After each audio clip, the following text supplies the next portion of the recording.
Good afternoon friends. कैसे हैं आप सभी के सभी? आई होप सभी हेल्दी हैं, कंसिस्टेंटली प्रिपेयर कर रहे हैं। तो एक छोटा सा session regarding NIACL eligibility criteria. अब एलिजिबिलिटी क्राइटेरिया को लेके स्पेशली एजुकेशनल क्वालिफिकेशन को लेके काफ़ी डाउट्स आ रहे हैं। परसेंटेज मार्क्स में डाउट आ रहा है, ग्रेजुएट पोस्ट ग्रेजुएट में डाउट आ रहा है। तो इन चीज़ों को थोड़ा सा क्लियर कर लेते हैं नोटिफिकेशन के थ्रू ही, ठीक है? क्योंकि अभी तक ऑनलाइन एप्लीकेशन स्टार्ट नहीं हुआ है। कोई भी नहीं चाहता कि यार अननेसेसरी हम एलिजिबल ना हो फिर भी पैसे लग जाएं और फिर बाद में पता चले कि एलिजिबल नहीं थे, ठीक है? तो इन डाउट्स को हम 1 सितंबर से पहले क्लियर करने की कोशिश कर रहे हैं।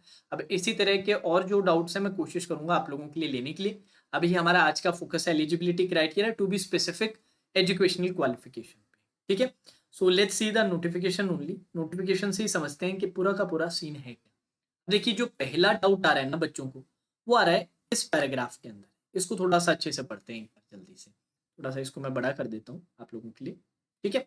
अच्छा, क्या दे रखा है? A candidate must possess the minimum qualification of a graduate slash post graduate. तो यहां पर क्लियरली बोला गया है कि ग्रेजुएट होना चाहिए या फिर पोस्ट ग्रेजुएट भी हो सकता है in any discipline from a recognised university और any equivalent qualification recognized as such by central government with at least 60% in either of the degree examination for general candidates or at least 55% marks of SC, ST, PWD candidates.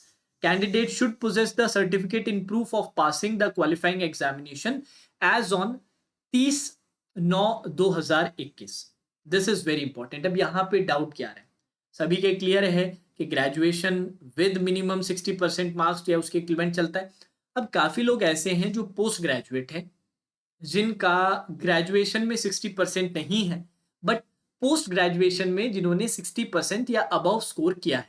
तो उनके doubt ये आ रहा है कि sir हम graduation में ये rider clear नहीं करते हैं, बट पोस्ट ग्रेजुएशन वाले मार्क्स में ये राइडर हम क्लियर कर रहे हैं, तो क्या हम एलिजिबल हैं? अब जैसे कि आप पैराग्राफ से ही देख सकते हैं, क्लियरली यहां पर ये मेंशन नहीं कर रखा कि ग्रेजुएट है या पोस्ट ग्रेजुएट। दोनों को स्लैश के साथ रखा गया है, मतलब इधर दिस और इधर दिस।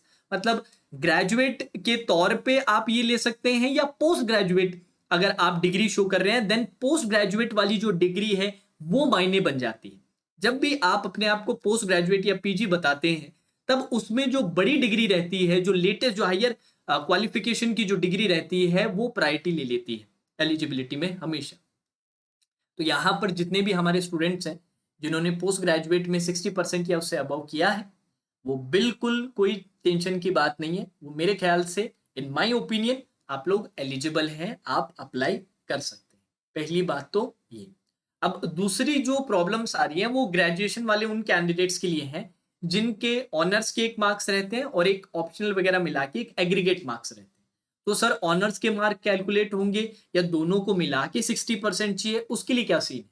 तो इसके लिए भी क्लियर कट सारी चीजें मेंशन है, उनको भी थोड़ा सा समझ लेते हैं। पॉइंट नंबर डी के थ्रू थोड़ा सा इधर नजर डालिएगा। The percentage marks shall be arrived at by dividing the total marks obtained by the candidate in all the subjects in all the semesters by aggregate maximum marks in all the subjects। ठीक है, यहां तक बातें clear है। अब important point इसके बाद आता है, irrespective of honors, optional, additional, optional subject, if any, this will be applicable for those universities also where class/grade is decided on the basis of honors marks only। Clearly mentioned है, ऐसी universities जहां पे grade या CGPA या ओजीपीए आप लोगों को दिया जाता है based of only honours marks पे भी दिया जाता है, उनमें भी आपको जो कैलकुलेशन करनी है, जो एलिजिबिलिटी है, वो एग्रीगेट टोटल मार्क्स पे डिपेंड करेगी, इररेस्पेक्टिव ऑफ कि आपके पास ऑप्शनल है, एडिशनल ऑप्शनल है, ऑनर्स है। वो टोटल मार्क्स लेने वाला है। टोटल मार्क्स से आपको डिसाइड करना है। जैसे कि let's say for example honours में आप 60% का राइडर क्लियर कर रहे हैं, बट ऑप्शनल के साथ इन टोटल की अगर हम बात करें, आप वो 60% का राइडर नहीं क्लियर कर पा रहे, then you are not eligible. Honours के बेसिस पे नहीं है, टोटल के बेसिस पे है। और यहां पर ये बात बहुत ही क्लियरली मेंशन्ड है, irrespective of honors, optional, additional, optional subject, this will be applicable for those university also where class/grade is decided on the basis of honors marks only।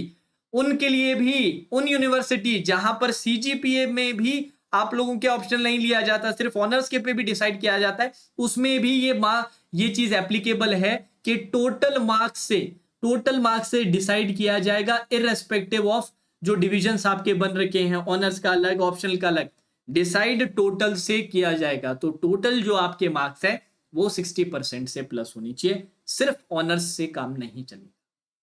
I hope ये बात सभी के क्लियर है। इसके अलावा fraction of percentage so arrived will be ignored, that is 59.99% will be treated as less than 60% only.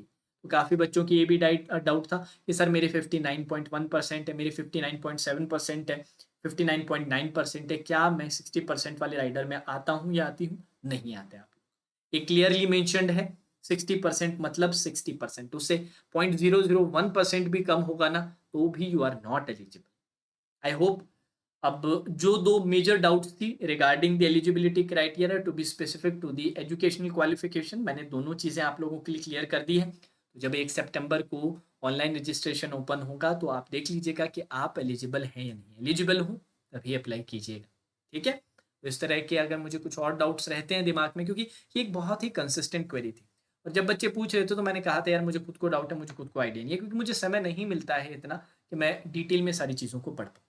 अब कल एक स्टूडेंट्स के साथ डिस्कशन हुआ था, उन्होंने भी मेरी इस चीज़ पे नज़रें डाली थी, तो मैंने कहा क्यों नहीं अपने भी खुद से पढ़ के एक बार चेक कर लेते हैं क्या सिनेरियो है। आप लोगों के साथ ये सजेशन मैंने दिया है। अब जितने भी एलिजिबल कैंडिडेट्स हैं NICLAO के लिए जो अपियर होने वाले हैं उनके लिए एक फ्री मॉक का सजेशन, ऑलिव बोर्ड का फ्री मॉक का लिंक मैंने नीचे दिया है, सीधा लिंक पे क्लिक कीजिएगा, आप अटेम्प्ट कर सकते हैं। एक चीज़ पहले से नोट, क्योंकि ये बात मैंने पहले भी बताई थी, बच्चों ने कहा था सर ये NICLAO वाला लेवल नहीं है आपका फ्री मॉक, थोड़ा सा लेवल अच्छा है।